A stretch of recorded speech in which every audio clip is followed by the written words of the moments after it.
All right, we talked about at least the early stages of preparation when we're going to begin working on a negotiation. And we talked a lot about communication and about active listening, all with an end goal of helping us to understand what our case is ultimately going to be about and what the client thinks the case is about and wants the case to be about, and hopefully helping to begin to shape our client's expectations of what the outcome may be or should be under the circumstances of the case and the facts. So one of the things that I think we need to focus on, we talked, and of course the negotiation preparation form that I'm working through is on Twin, and it is downloaded under negotiations. So the three things that we want to look at as far as what our client needs and wants are going to be three things, right? We have essential,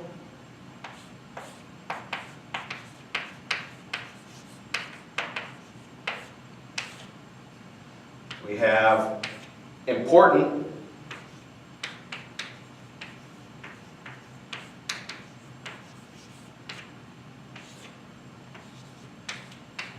and then we have desirous.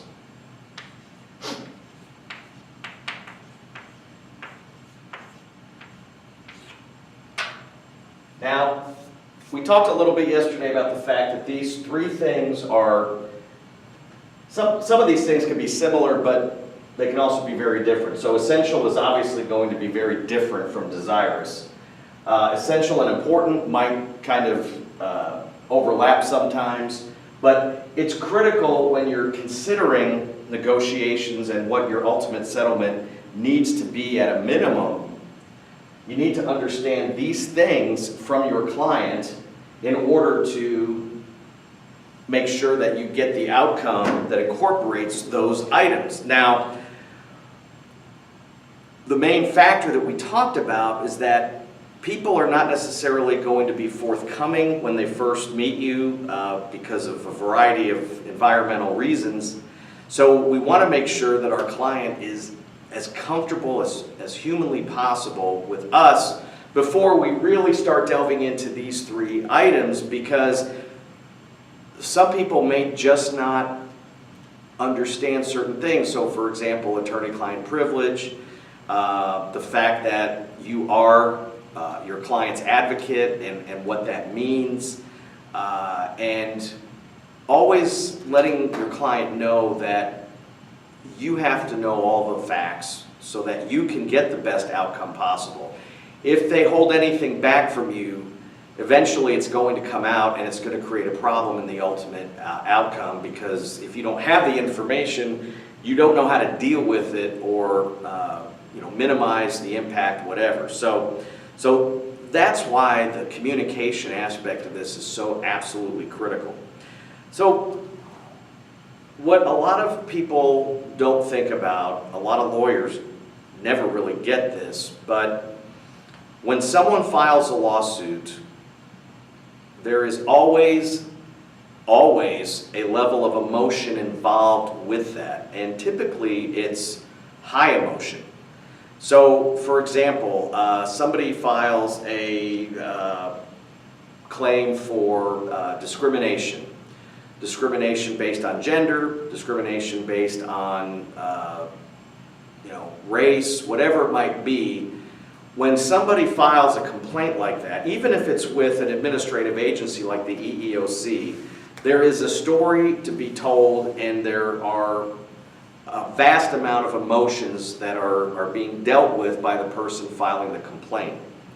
The reason this is so significant is that oftentimes the things that are really the most essential to a client may be something that you don't particularly feel is essential. And most of the time, if an attorney thinks something's not essential, a lot of times that has to do with dollars and cents, right? And I'll tell you why that is.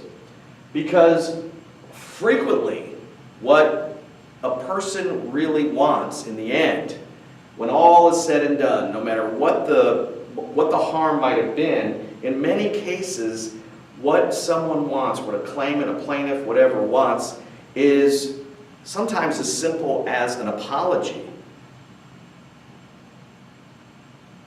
And that's it. I mean, if they get that, we forget the power of contrition and the power of recognizing something that was done wrong, improperly, whatever. We're so, as attorneys, always so reluctant to ever use that word because of the fear of admitting to liability, admitting to whatever. But often, that's what's essential to a client. And that's why communicating and understanding the client's true needs in a very substantive way is absolutely critical to the process of you being able to get to whatever endpoint you need to get to.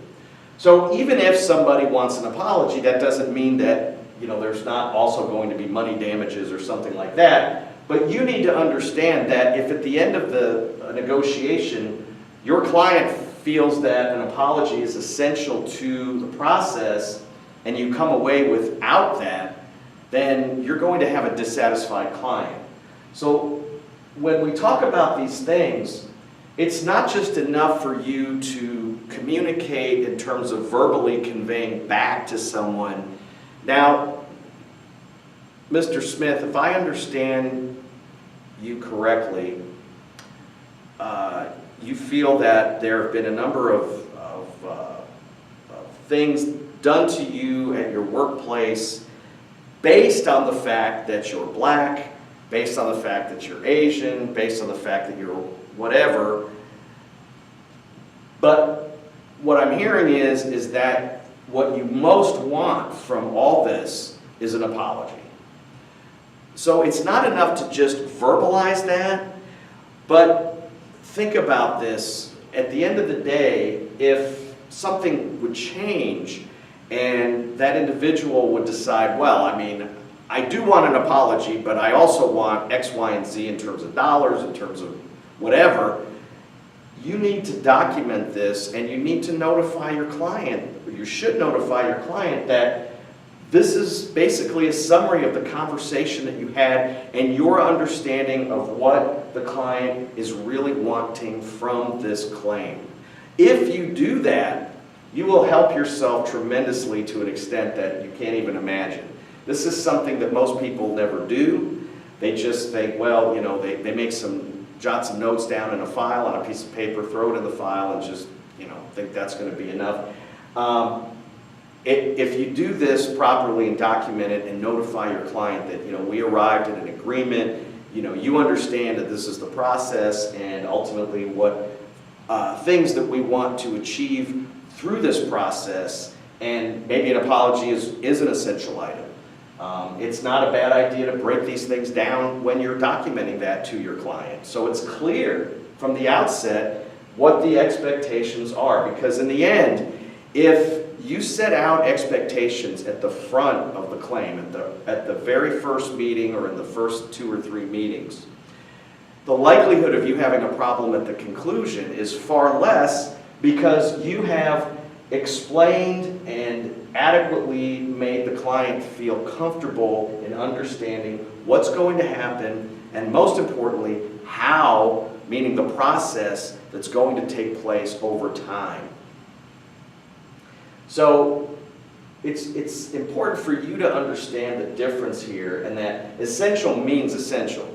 So essential may mean an apology, but it also may mean that if you have someone that's severely injured, or you have a medical malpractice claim where you have a child that was injured during the birthing process and will have medical needs, for example, in-home nursing care for the remainder of his or her life, Well, obviously, it's going to be an essential part of a settlement that the other side is in some way take care of those needs over the remainder of that person's life.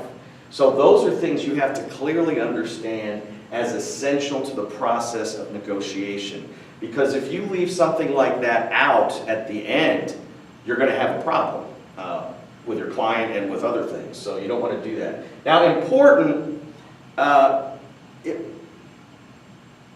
important means it's important to someone, but it's not critical to the process. So on a laundry list of 10 items, essential items may be 2 or 3 items, and important items may be another 2 or 3 items. But it's, this part of this process in speaking with your client in the preparation process can't be talked about enough in terms of the importance of getting this fleshed out clearly. Because sometimes the client doesn't know and doesn't understand the difference here and, just may not realize that. So you have to understand what your client cannot live without and also what your client can live without. When we get to desirous, those are things that your client may want, but like all wants, there's a huge difference between a want and a need. And that's where it's crucial to be able to understand the items that really might not be critical and ultimately may not be part of an outcome or the end game in a negotiation, but maybe you can also use these items as leverage in your bargaining. So for example, somebody may want a job change from a warehouse worker to a manager in some kind of administrative role. Now that's a want.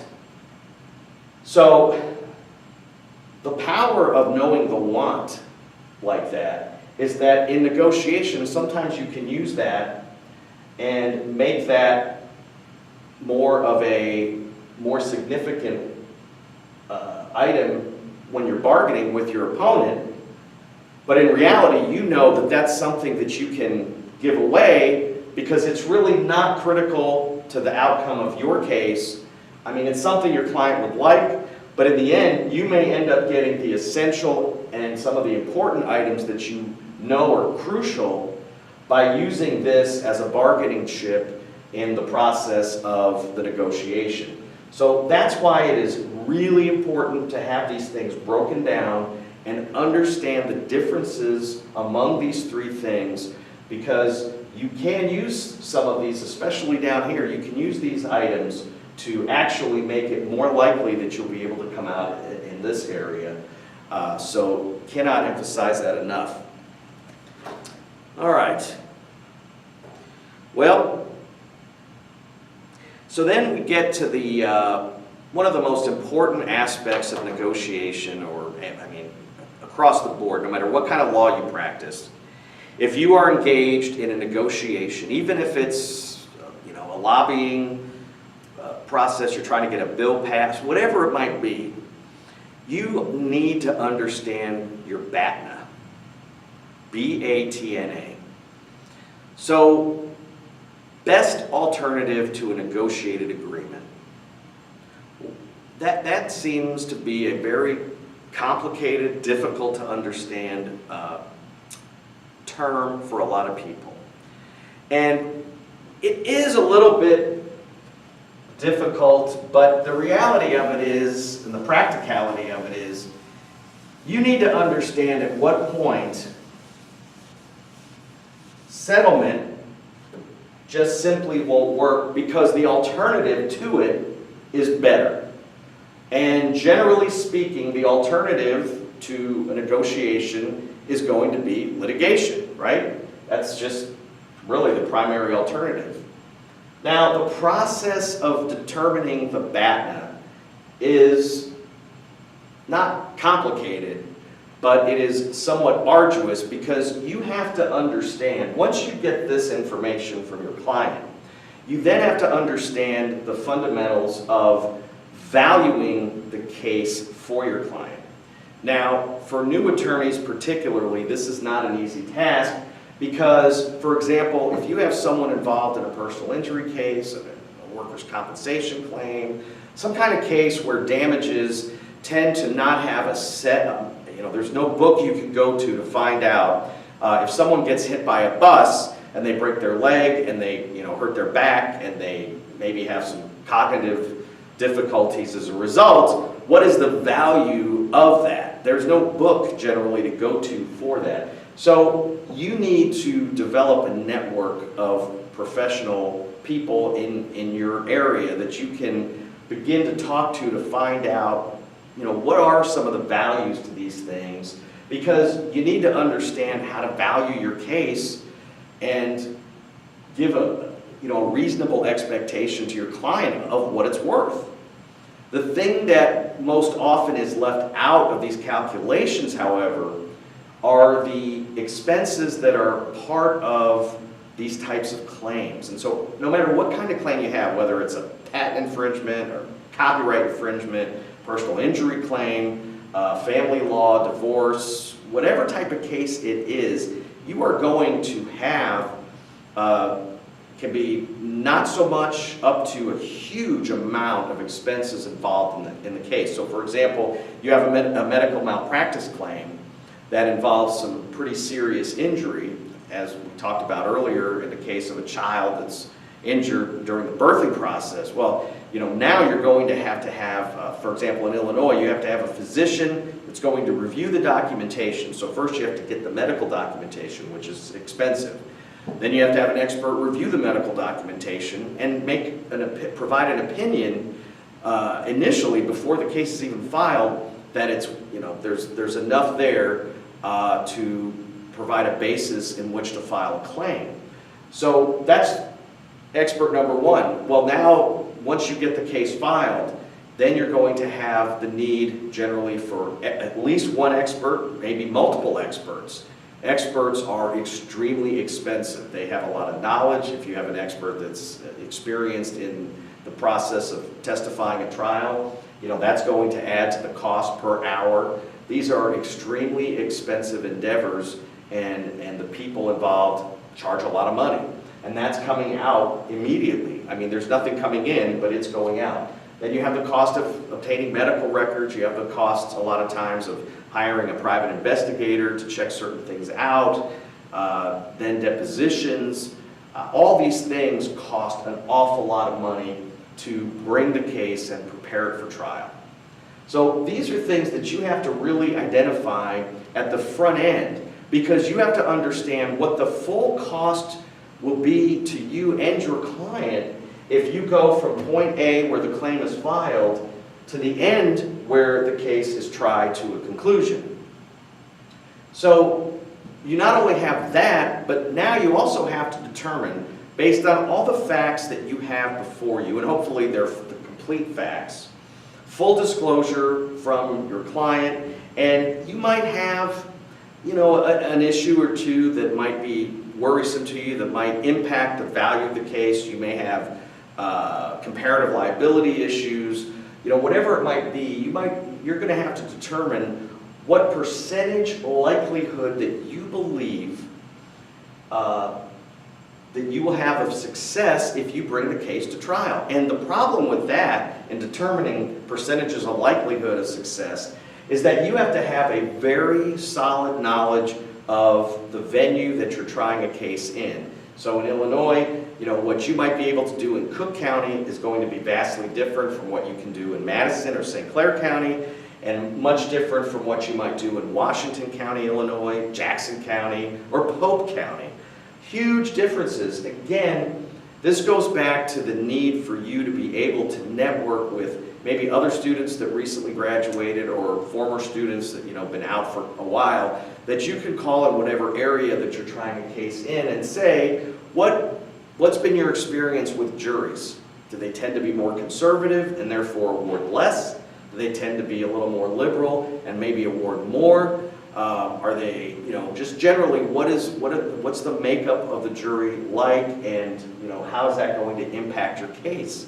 Because it takes years to really begin to understand how to truly evaluate percentages of likelihood in these types of cases. And even then, with all that knowledge, you still, in some cases, it's just going to be tough to really know. So, to try to make this simple, let's say that we have a case where we do have a child that was injured during the birthing process. There's a med-mal case. We're going to make this really simple on some numbers here.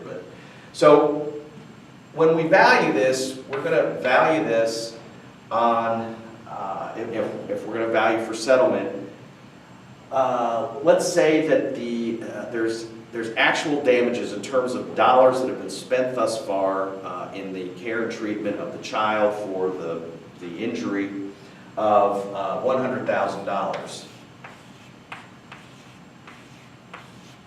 And let's say that the value for the future cost of nursing that's needed because the child has ongoing needs is going to be, say, $500,000.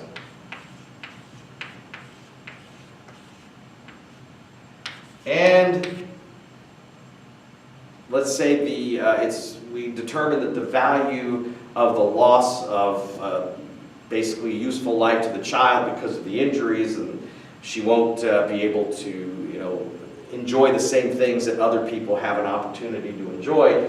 And it's difficult to value that for someone that's a child, but let's just say that over a lifetime, through experts, we determined that the value of that is, let's say,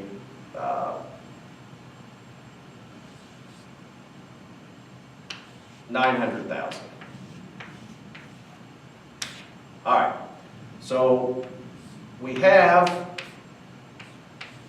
what we believe to be $1.5 million in terms of damages based on our development of the case and understanding of what's going on. Now, we also recognize that there are some issues about the birthing process where the other side's experts are saying that it was not the OBGYN's fault, because what happened was really based on some type of genetic issue or just some type of natural process that nobody can ascertain or determine until the birthing process begins.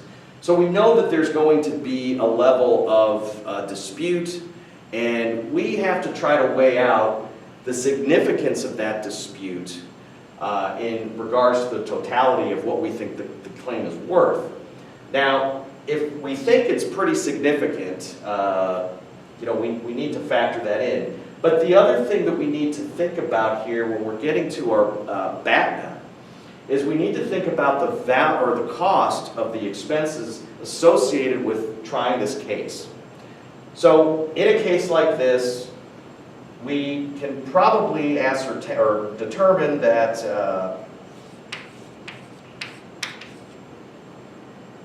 we're going to estimate that our costs here are going to be $250,000.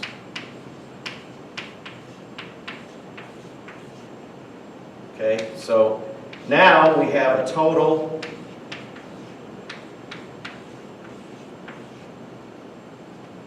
amount here of what we think on our best day.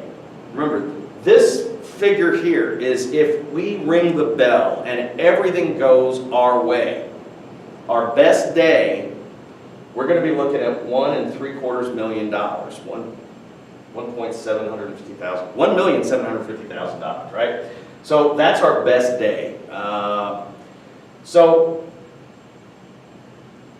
the problem is we know that there's some problems with the case, and then we have to identify the types of jurors that we're going to be trying the case in front of if we go to trial, and the general vibe of the venue that we're in terms of whether it's more conservative, more liberal, whatever, and figure out a percentage that we're going to be able to come out with. And that's how we're going to kind of explain this to the client. So what we can do is, depending on how the venue is determined, we might say that, well, we think we have a pretty solid case. You know, we think our expert is better than the other expert in terms of educational background, actual experience in these types of cases.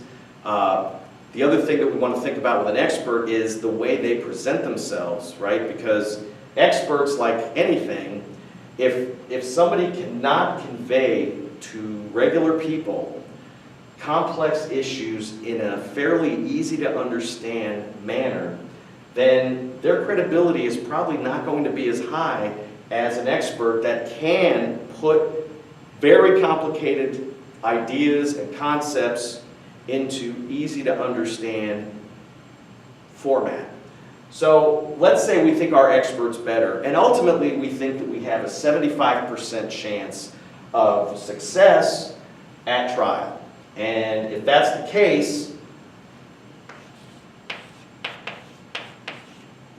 we're going to take the 1.3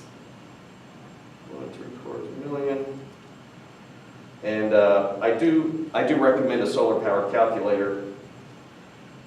It works really well because if you have, you know, power outages or anything, you're not going to have to worry about it, no battery to worry about. So, all right. So,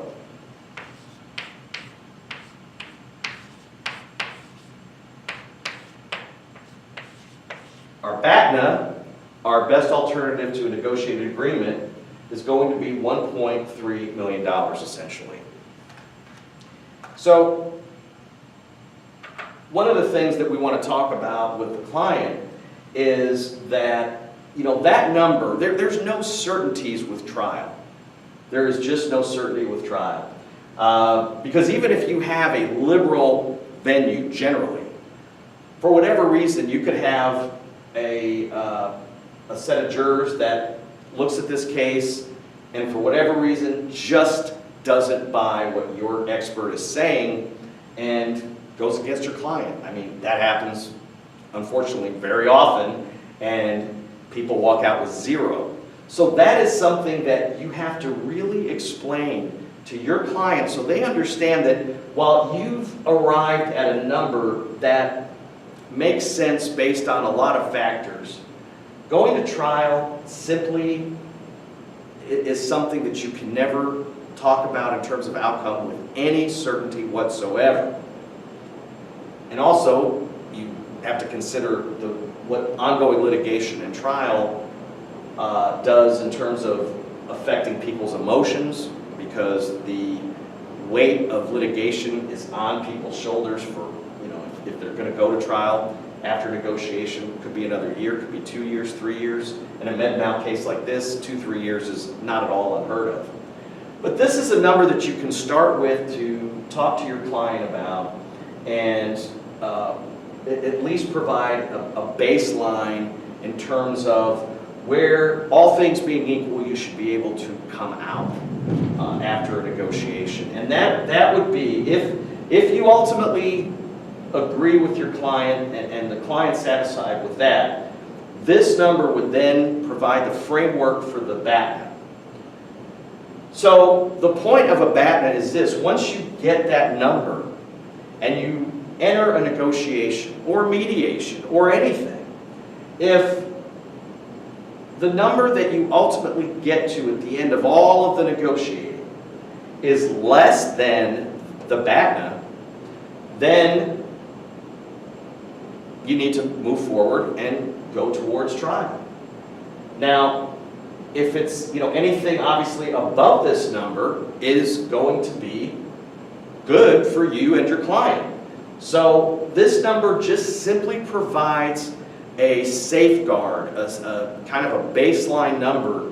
And the reason it's so important is that when you get involved and you get, you know, entwined in a negotiation, sometimes negotiators tend to lose sight of this and may altogether forget. And so it's critical that you understand how you arrived at the number but more importantly that your client understands how you arrived at the number. And again, because of the uncertainty aspect of going to trial, you may adjust that number down a little bit, because if your client, well, for example, one of the essentials for your client may be they absolutely do not want to go to trial, for whatever reason that might be. They cannot handle the emotional strain of thinking about being on a witness stand and dealing with the trial process. Now, if that's the case, well, naturally, you're going to have to bring this number down to reflect the fact that you can't, this is a high number. To take a risk, if you don't make that number, you're kind of in a trick bag, because if you don't reach that, well, you've said, well, then we're going to trial. So you have to make it a number that's realistic and that you and the client have arrived together at a mutual agreement. So in this scenario, if you have a client that for whatever reason does not want to proceed to trial, it is, again, extremely important to document that for your purposes, so they understand that you have calculated a best alternative to a negotiated agreement at this number. However, because the client has expressed grave concerns about their lack of interest in proceeding towards trial and going through a trial, that you've agreed that you're going to drop that number to whatever point makes sense where you feel confident you'll be able to reach through a substantive negotiation without having to say that you will go to trial. So, and that number may be, who knows, 900,000, 800,000, whatever it is. And it's not to say that these things cannot change or be modified when you get to a negotiation, but you want to make sure that you and the client are on the same page in terms of these numbers, because it's just very important that they understand completely what's going on. The other thing that attorneys, for whatever reason, frequently forget to remind clients is that from a gross number, if you agree to let's say $1 million at the conclusion of a negotiation, they forget, even if you have documented this, they forget that there is going to be an attorney's fee that comes off of that, and that fee may be 25%, 33.33%, maybe 40%, depending on what the case is and how you've arranged the fee structure. They're going to have fees taken from that amount, and also they will have a deduction for the expenses that were paid, the costs that were paid for taking the case through the litigation process. And they forget that that can be a very substantial sum. So, BATNA, it's not really complicated. What it does require, though, is a thoughtful process in terms of obtaining all the information that you need to understand where your case will come out if you take it all the way to a trial, and what you anticipate the total expenses to try the case will be, and then the percentage likelihood of success if you have to go that route.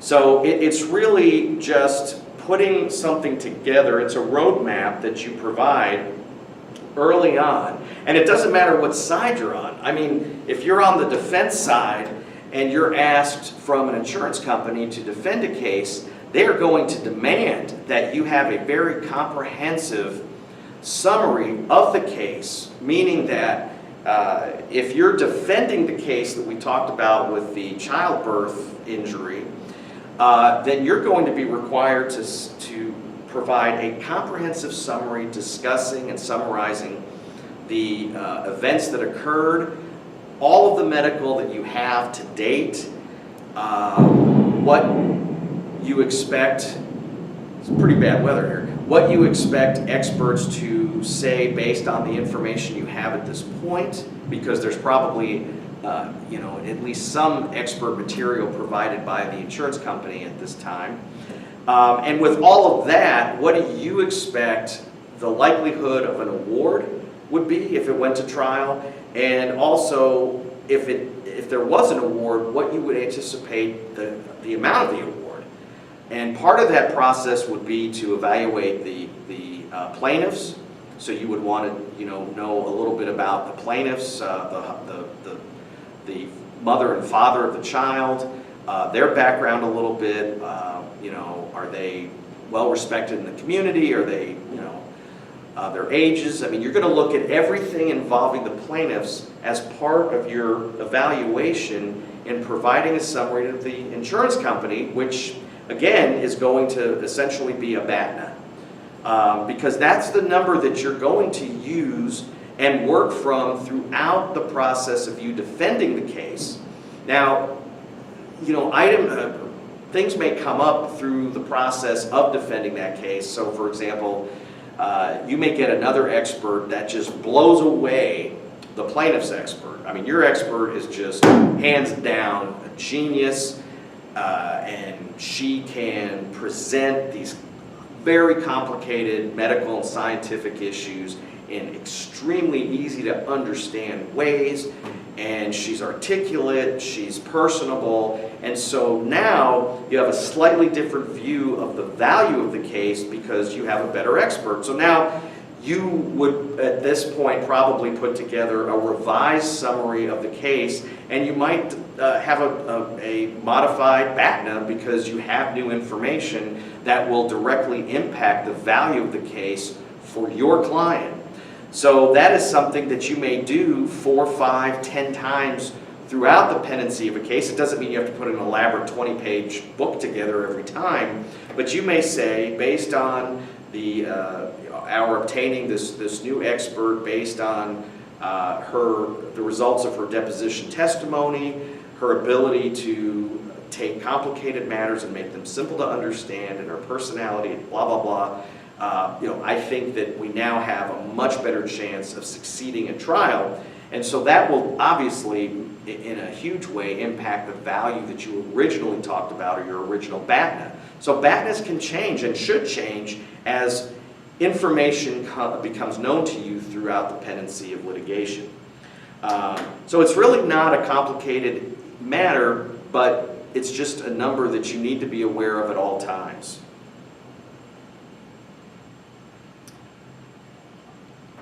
So the other thing that we want to think about is aspiration levels for your client in terms of what is the best result that your client can achieve through the process of negotiation, and in general, even if the case goes to trial.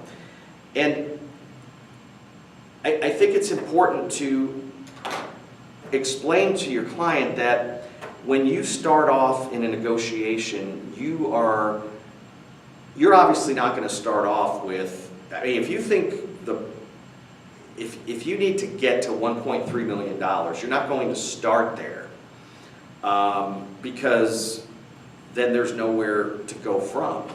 So you are certainly going to go at a higher level to begin the negotiation process. However, one of the things that you need to explain to the client, because this is often a problem too, where clients get confused. You talk about a BATNA number, and let's say it is 1.3 million. So then you make an opening demand of $3.8 million. Well, now the client is hearing this thinking, oh, wow, I mean, this is totally different. You need to explain to the client that you are going to be either doing an opening demand or starting a negotiation at a much different place than where you anticipate arriving at. Because when clients hear things a lot of times, they somehow automatically absorb it and it becomes fact in their mind. And you might not even realize it. You know how this process works. You know that you're going to be tossing out huge numbers that may not in any way relate to the reality of where you'll ultimately arrive at. But when your client hears that number, they don't understand this part of the process. So it's important to explain that you will be talking about numbers that are different from where you've already talked about, as far as your BATNA, and they just need to understand that process. So that's just something to keep in mind. And let's see here. All right. So one other thing that I want to talk about with preparation is to start considering what you know or don't know about your opponent. I can't emphasize enough the value of understanding who your opponent is and what makes him or her tick, where they're from. Just as much information as possible that you can about your opponent. It will help you tremendously, and we'll talk a little bit more about that when we talk about the preliminary stage for negotiation.